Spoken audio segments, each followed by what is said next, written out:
Hi dears. അപ്പോൾ ഇന്ന് നമ്മൾ തയ്യാറാക്കി എടുക്കാൻ പോകുന്ന വളരെ ഡിഫറെൻ്റ് ആയിട്ടും വളരെയധികം ടേസ്റ്റി ആയിട്ടുള്ള ഒരു ചോക്ലേറ്റ് കേക്കാണ്. ശരിക്കും ഇതൊരു കേരള സ്റ്റൈലിൽ ചെയ്തെടുത്തിട്ടുള്ള റെസിപ്പിയാണെന്ന് പറയാം. കാരണം നമ്മുടെ സാധാരണ ചെയ്തെടുക്കുന്ന കേക്ക് ബാറ്ററിനകത്ത് ഉപയോഗിക്കുന്ന ഇൻഗ്രീഡിയൻസിൽ നിന്നൊക്കെ കുറച്ച് മാറ്റങ്ങളൊക്കെ വരുത്തിയിട്ട് നമ്മുടെ നാടൻ സ്റ്റൈലിലോട്ടേക്ക് കൊണ്ടുവന്നിട്ടുള്ള ഒരു കേക്കാണിത്. ശരിക്കും സാധാരണ ചോക്ലേറ്റ്സ് ഒക്കെ കഴിക്കുമ്പോൾ നമുക്ക് പെട്ടെന്ന് മടുപ്പ് വരും, കേക്ക്സ് ആണെങ്കിൽ പോലും. പക്ഷേ ഇത് ശരിക്കും നമുക്ക് സ്നാക്ക് പോലെ കഴിച്ചുകൊണ്ടിരിക്കാൻ വളരെ ഇഷ്ടപ്പെടുന്ന ഒരു ടേസ്റ്റാണിത്. അപ്പോൾ നമുക്ക് വേഗം തന്നെ വീഡിയോയിലോട്ടേക്ക് പോകാം. ഇതിന് വേണ്ടിയിട്ട് പ്രധാനമായിട്ടും നമുക്ക് ആവശ്യമായിട്ടുള്ളത് കശുവണ്ടി പരിപ്പാണ്. അപ്പോൾ ഞാനിത് ചെറിയ ക്വാണ്ടിറ്റിയിൽ ഉണ്ടാക്കിയെടുക്കുന്നത് കൊണ്ട് തന്നെ ഒരു 8 എണ്ണം മാത്രമേ എടുത്തിട്ടുള്ളൂ. അതൊന്ന് വെള്ളത്തിനകത്ത് ഒരു 10-15 മിനിറ്റ് കുതിർത്തി വെച്ചിട്ടുള്ളതാണ്. നിങ്ങൾക്ക് ഒരു 10-12 എണ്ണമൊക്കെ ഉപയോഗിച്ചിട്ട് ചെയ്തെടുക്കാം കേട്ടോ, അത്രയധികം ടേസ്റ്റി ആയിരിക്കും. ഇതിന് നമുക്ക് മിക്സിയുടെ ജാറിനകത്തോട്ടേക്ക് ചേർത്ത് കൊടുത്തിട്ട് വളരെ കുറച്ച് ഒരു 2 ടേബിൾ സ്പൂണൊക്കെ വെള്ളം ഒഴിച്ച് കൊടുത്താൽ മതി. എന്നിട്ട് നമ്മളിതൊന്ന് അരച്ചെടുക്കണം. ഒത്തിരി പേസ്റ്റ് പോലൊന്നും അരച്ചെടുക്കേണ്ട ആവശ്യമില്ല, ചെറിയ ചെറിയ തരികൾ ഉണ്ടായാലും ഒരു കുഴപ്പമില്ല. അപ്പോൾ ഞാനിതൊന്ന് ജസ്റ്റ് ഒന്ന് അരച്ചെടുത്തിട്ടുണ്ട്. ഇനി നമ്മൾ ഏത് ബൗളിനകത്താണോ ബാറ്റർ റെഡിയാക്കി എടുക്കുന്നത് ആ ബൗളിനകത്തോട്ടേക്ക് ഈ ഒരു മിക്സ് നമുക്ക് ഒഴിച്ചു കൊടുക്കാം.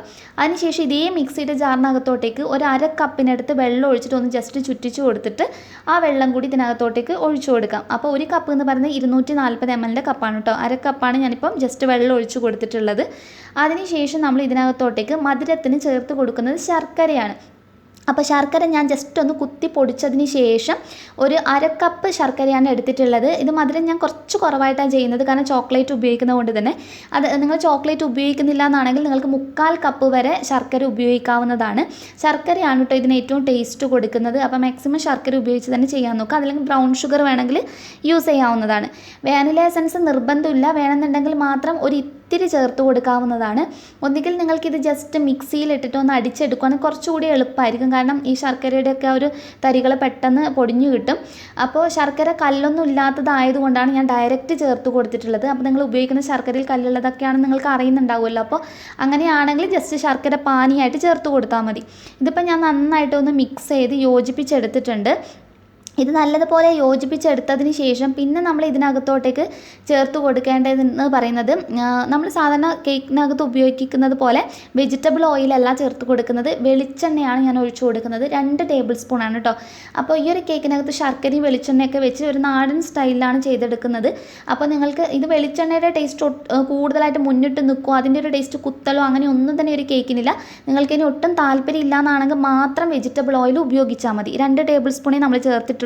അതുപോലെ 1 ടീസ്പൂൺ വിനെഗറാണ് ആഡ് ചെയ്യുന്നത്. വിനാഗിരിക്ക് പകരം നിങ്ങൾക്ക് ചെറുനാരങ്ങയുടെ നീര് വേണമെങ്കിലും ഉപയോഗിക്കാവുന്നതാണ്. നന്നായി മിക്സ് ചെയ്തെടുത്തതിന് ശേഷം റെസ്റ്റ് ചെയ്യാനൊന്നും വെക്കേണ്ട ആവശ്യമില്ല. നമ്മുടെ ഈ ഒരു അരിപ്പ വെച്ച് കൊടുത്തിട്ട് ഒരു 1/4 കപ്പ് ഗോതമ്പ് പൊടി, മൈദയല്ല ഗോതമ്പ് പൊടിയാണ് നമ്മൾ ചേർത്ത് കൊടുക്കുന്നത്. പിന്നെ കൊക്കോ പൗഡറാണ് ആഡ് ചെയ്യുന്നത്. ഇതിപ്പോൾ ഡാർക്ക് കൊക്കോ പൗഡർ ആയതുകൊണ്ട് തന്നെ ഞാനൊരു 3 ടേബിൾ സ്പൂണേ ചേർത്തിട്ടുള്ളൂ. നിങ്ങളുടെ കയ്യിലുള്ള ലൈറ്റ് കൊക്കോ പൗഡർ ആണെങ്കിൽ നിങ്ങൾക്ക് 1/4 കപ്പ് തന്നെ ഉപയോഗിക്കാവുന്നതാണ്. 1/2 ടീസ്പൂൺ ബേക്കിംഗ് പൗഡർ ചേർക്കാം. അതുപോലെ തന്നെ ഒരു 2 നുള്ള് മാത്രം ബേക്കിംഗ് സോഡ അഥവാ അപ്പക്കാരം ചേർത്ത് കൊടുക്കാം. പിന്നെ ഒരു 2 പിഞ്ച് ഉപ്പാണ് ചേർത്ത് കൊടുക്കുന്നത്. ഇത്രയും ചേർത്തതിന് ശേഷം അരിച്ചെടുക്കുക. ബേക്കിംഗ് പൗഡറിൻ്റെയും സോഡയുടെ അളവ് കൂടാതെ പ്രത്യേകം ശ്രദ്ധിക്കുക. എന്നിട്ട് നമ്മൾ ജസ്റ്റ് സ്പൂണോ അതല്ലെങ്കിൽ വിസ്കോ ഉപയോഗിച്ചിട്ട് നന്നായിട്ടൊന്ന് മിക്സ് ചെയ്യുക. അപ്പോൾ നമ്മൾ മിക്സ് ചെയ്യുന്ന സമയത്ത് അത്യാവശ്യം നല്ലൊരു ടൈറ്റ് ആയിട്ടുള്ള ബാറ്ററായിട്ട് തന്നെയാണ് കിട്ടുക. നമ്മൾ സാധാരണ കേക്ക് ബാറ്റർ ഉണ്ടാക്കിയെടുക്കുന്നതിൽ നിന്ന് കുറച്ച് ഡിഫറെൻ്റ് ആയിട്ടാണ് ഈ ഒരു ബാറ്റർ ഉണ്ടാകുക. അപ്പോൾ ഒന്ന് മിക്സ് ചെയ്യുക. മിക്സ് ചെയ്തിട്ട് ഒത്തിരി ടൈറ്റ് ആയതുകൊണ്ട് തന്നെ ഞാനൊരു 2 ടേബിൾ സ്പൂൺ വെള്ളമാണ് ഒഴിച്ച് കൊടുത്തിട്ടുള്ളത്. എന്നിട്ട് ജസ്റ്റ് ഒന്ന് മിക്സ് ചെയ്യാം. അപ്പോൾ ഇതിൻ്റെ കൺസിസ്റ്റൻസി നമ്മൾ ചെക്ക് ചെയ്യുന്നത് ഇതുപോലെ സ്പൂൺ എടുത്തിട്ട് നിങ്ങൾ ജസ്റ്റ് ഒന്ന് ഒഴിച്ചു കൊടുത്ത് നോക്കുക. ഇത് ജസ്റ്റ് ചെറുതായിട്ട് ഇങ്ങനെ വീണ് പോകുന്ന രീതിയിൽ നിങ്ങൾക്ക് കിട്ടിയിട്ടുണ്ടെങ്കിൽ അത് പെർഫെക്റ്റ് ആയിട്ടുള്ളൊരു ടെക്സ്ചറാണ്. പിന്നെ നമ്മൾ വെള്ളമൊന്നും ഉപയോഗിക്കരുത്. നമ്മൾ സാധാരണ കേക്ക് ബാറ്ററിൽ നിന്ന് കുറച്ചുകൂടി തിക്കായിട്ട് തന്നെയാണ് ഇത് നമുക്ക് ആവശ്യമായിട്ടുള്ളത്. അപ്പോൾ ജസ്റ്റ് സ്പൂൺ വെച്ചിട്ട് ഇതുപോലെ താഴോട്ടേക്ക് ഒഴിച്ചു നോക്കുക. ഇതുപോലെ ഫോൾഡ് ചെയ്ത് കുറച്ച് വീഴുന്ന രീതിയിലാണെങ്കിൽ ഇത് ഓക്കെയാണ്.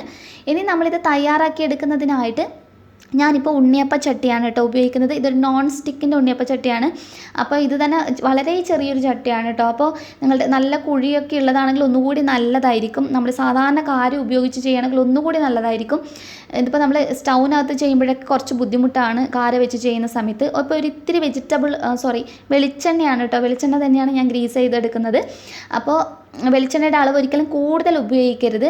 ജസ്റ്റ് ഇങ്ങനെ തൂത്തതിന് ശേഷം ഇതുപോലെ ജസ്റ്റ് ഒരു ടിഷ്യൂ അതല്ലെങ്കിൽ കോട്ടൻ്റെ തുണിയോ വെച്ചിട്ട് ഒന്ന് ഒപ്പിയെടുക്കുക. അതിനുശേഷം 1 സ്പൂൺ അളവിൽ ബാറ്ററി ചേർത്ത് കൊടുക്കുക. ഇതിപ്പോൾ കുഴി ചെറുതായതുകൊണ്ടാണ് ഞാനൊരു ഇത്തിരി മാത്രമായിട്ട് ഒഴിച്ചു കൊടുക്കുന്നത്. നല്ല വലിയ കുഴിയൊക്കെ ഉള്ള കാര്യമാണ് കയ്യിലുള്ളതെങ്കിൽ അതിനനുസരിച്ചിട്ട് നിങ്ങൾക്ക് ബാറ്ററി ഉപയോഗിക്കാം. പക്ഷേ എപ്പോഴും ഒരളവിൽ ചേർത്ത് കൊടുക്കാൻ വേണ്ടി നോക്കുക. ഇപ്പോൾ ഒരു സ്പൂണാണ് ഉപയോഗിക്കുന്നത്, ആ സ്പൂൺ ഉപയോഗിച്ചിട്ട് തന്നെ മുഴുവൻ ഇതുപോലെ ചേർത്ത് കൊടുക്കാൻ വേണ്ടി നോക്കുക. അപ്പോൾ എല്ലാം നമുക്ക് കറക്റ്റ് ഒരു രീതിയിൽ തയ്യാറായി കിട്ടും. ചോക്ലേറ്റ് ചേർക്കണമെന്ന് നിർബന്ധമില്ല കേട്ടോ. കുട്ടികൾക്കൊക്കെ കഴിക്കാൻ ഒത്തിരി ഇഷ്ടമുള്ളത് കൊണ്ട് മാത്രം ഞാൻ അതുകൂടി ഇൻക്ലൂഡ് ചെയ്തിട്ടുണ്ടെന്നേ ഉള്ളൂ. ഇതിപ്പോൾ ഞാൻ ഗാലക്സിയുടെ ഡാർക്ക് ചോക്ലേറ്റാണ് യൂസ് ചെയ്യുന്നത്. ഡാർക്ക് കോമ്പൗണ്ട് വെക്കുമ്പോഴാണ് ഇത് കാണാൻ ഭംഗിയുണ്ടാവുക. മിൽക്ക് ചോക്ലേറ്റ് ആയിട്ട് നിങ്ങൾക്ക് വേണമെങ്കിൽ യൂസ് ചെയ്യാം. ഞാൻ ജസ്റ്റ് ഒന്ന് മാത്രമാണ് മിൽക്ക് ചോക്ലേറ്റ് കണ്ടില്ലേ ഇതുപോലെ വെച്ച് കൊടുക്കുന്നത്. പക്ഷേ കളറ് ഒട്ടും തന്നെ ഉണ്ടാവില്ല നമ്മൾ ചെയ്തെടുക്കുന്ന സമയത്ത്. അതിനുശേഷം ഒന്ന് മുഴുവനായിട്ട് ഒരു ബാർ മുഴുവനായിട്ട് ഇതുപോലെ വെച്ച് കൊടുത്തതിന് ശേഷം നമ്മൾ വളരെ കുറച്ച് മാത്രം ബാറ്റർ ഇതിൻ്റെ മുകൾ ഭാഗത്ത് ഇതുപോലെ വെച്ച് കൊടുത്തിട്ട് ഒന്ന് സ്പ്രെഡ് ചെയ്ത് കൊടുക്കാൻ വേണ്ടി നോക്കുക. ഒത്തിരി ബാറ്റർ ഇതിൻ്റെ മുകൾ ഭാഗത്തായിട്ട് ഒഴിച്ചു കൊടുക്കരുത്. അതായത് നമ്മൾ 1 ടേബിൾ സ്പൂൺ ബാറ്ററാണ് താഴെ ഒഴിച്ചിട്ടുള്ളതെങ്കിൽ 1/2 ടേബിൾ സ്പൂൺ ബാറ്റർ മാത്രമാണ് നമ്മൾ മുകൾ ഭാഗത്ത് ഒഴിച്ചു കൊടുക്കുന്നത്. മുഴുവൻ ചേർത്ത് കൊടുത്തതിന് ശേഷം ജസ്റ്റ് തറയിൽ വെച്ചിട്ട് ഒന്ന് ടാപ്പ് ചെയ്തിട്ട് ഒന്ന് ലെവൽ ചെയ്തെടുക്കാം. ഇനി ഇത് ബേക്ക് ചെയ്തെടുക്കുന്നതിനായിട്ട് ഞാനിപ്പോൾ സ്റ്റൗവിലോട്ടേക്ക് വെച്ച് കൊടുത്തിട്ടുള്ളതാണ്. അതിനുശേഷം ഒരു 2 മിനിറ്റ് ഹൈ ഫ്ലെയിമിലിട്ടിട്ട് 1-2 മിനിറ്റ് നോൺ സ്റ്റിക്ക് ആയതുകൊണ്ട് തന്നെ നോൺ സ്റ്റിക്കാണ് ഉപയോഗിക്കുന്നത്. ജസ്റ്റ് 1 മിനിറ്റ് ഹൈ ഫ്ലെയിമിലിട്ടിട്ട് ഒന്ന് ചൂടാക്കിയെടുക്കാം. പെട്ടെന്ന് തന്നെ കാര്യം അങ്ങ് ചൂടായിട്ട് വരും. ചൂടായി കഴിഞ്ഞ് കഴിഞ്ഞാൽ പിന്നെ അടച്ച് വെക്കുക. അടച്ച് വെച്ചിട്ട് നമ്മൾ ചെയ്തെടുക്കുന്നത് ലോ ഫ്ലെയിമിൽ 10 മിനിറ്റ് ബേക്ക് ചെയ്താൽ മതി കേട്ടോ. ജസ്റ്റ് 10 മിനിറ്റ് ആകുമ്പോഴത്തേക്കും ഏറ്റവും ലോ ഫ്ലെയിമിൽ ചെയ്യണം, അതല്ലെങ്കിൽ ഇതിൻ്റെ താഴ്ഭാഗം കരിഞ്ഞു പോകും. അത് പ്രത്യേകം ശ്രദ്ധിക്കുക. ഇതിപ്പോൾ 10 മിനിറ്റ് ലോ ഫ്ലെയിമിലിട്ട് ബേക്ക് ചെയ്യുമ്പോഴത്തേക്കും നല്ല പെർഫെക്റ്റ് ആയിട്ട് നമുക്ക് റെഡിയായി കിട്ടിയിട്ടുണ്ട്. നമുക്കൊരു പാത്രത്തിനകത്തോട്ട് മാറ്റാം. അതിനുശേഷം ഇത് ഞാൻ ചോക്ലേറ്റ് ചേർക്കാതെ വെച്ചിട്ടുള്ളതാണ് കേട്ടോ. ഇതിനകത്ത് ഞാൻ ചോക്ലേറ്റ് യൂസ് ചെയ്തിട്ടില്ല. അപ്പോൾ 2 രീതിയിലാണ്. ഒന്ന് നമ്മൾ ചോക്ലേറ്റ് ചേർത്തിട്ടും ഒന്ന് ചോക്ലേറ്റ് ചേർക്കാതെയാണ് ചെയ്തിട്ടുള്ളത്. ഇത് 10 മിനിറ്റ് നമുക്ക് അതേപോലെ തന്നെ ബേക്ക് ചെയ്തെടുക്കാവുന്നതാണ്. ഇപ്പോൾ രണ്ടും ഞാൻ റെഡിയാക്കി എടുത്തിട്ടുണ്ട്. അപ്പോൾ കളർ ഡിഫറൻസ് കാണുമ്പോൾ നിങ്ങൾക്ക് മനസ്സിലാകുന്നുണ്ട്. ഈ ഡാർക്ക് കളറിൽ കാണുന്നത് നമ്മുടെ ഈ ഗാലക്സിൻ്റെ ഡാർക്ക് കോമ്പൗണ്ട് ഉപയോഗിച്ചിട്ട് ഫില്ല് ചെയ്തിട്ടുള്ളതാണ്. മറ്റേത് കളർ കുറച്ച് കുറഞ്ഞിട്ടുള്ളത് നമ്മൾ ചോക്ലേറ്റ് ഒന്നും ഉള്ളിൽ ഉപയോഗിക്കാത്തതാണ്. രണ്ടും നല്ല ടേസ്റ്റാണ് കേട്ടോ കഴിക്കാൻ വേണ്ടിയിട്ട്.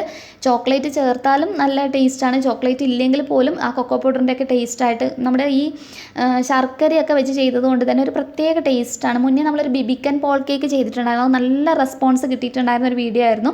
അപ്പോൾ അതുപോലെ തന്നെ വളരെ ഡിഫറെൻറ്റ് ടേസ്റ്റാണ് ഇതിന്. ഇത് കണ്ടില്ലേ, ഇത് നമ്മൾ ചൂടോടുകൂടി നമ്മളിങ്ങനെ ബ്രേക്ക് ചെയ്യുമ്പോഴത്തേക്ക് നന്നായിട്ട് ഇതിനകത്ത് ചോക്ലേറ്റ് മെൽറ്റ് ചെയ്ത് വരും. അപ്പോൾ കുട്ടികൾക്കൊക്കെ ആണെങ്കിലും കഴിക്കാൻ ഒത്തിരി ഇഷ്ടമായിരിക്കും. നല്ല ഡിഫറെൻ്റ് ആയിട്ടുള്ള ഫ്ലേവറാണ്, നല്ല സോഫ്റ്റ് ടെക്സ്ചറുമാണ്. സമയം നിങ്ങൾ പ്രത്യേകം ശ്രദ്ധിക്കുക, കൂടുതൽ സമയം ബേക്ക് ചെയ്യരുത്, അപ്പോൾ ക്രിസ്പി ആയി പോകും. എന്തെങ്കിലും ഡൗട്ട്സ് ഉണ്ടെങ്കിൽ താഴെ കമൻറ്റ് ബോക്സിൽ കമൻറ്റ് ചെയ്യാൻ മറക്കരുത്. നെക്സ്റ്റ് വീഡിയോയിൽ ഇനിയും നല്ലൊരു വെറൈറ്റി ഡിഷ് ആയി കാണാം. അതുവരെ ടേക്ക് കെയർ, ബൈ ബൈ.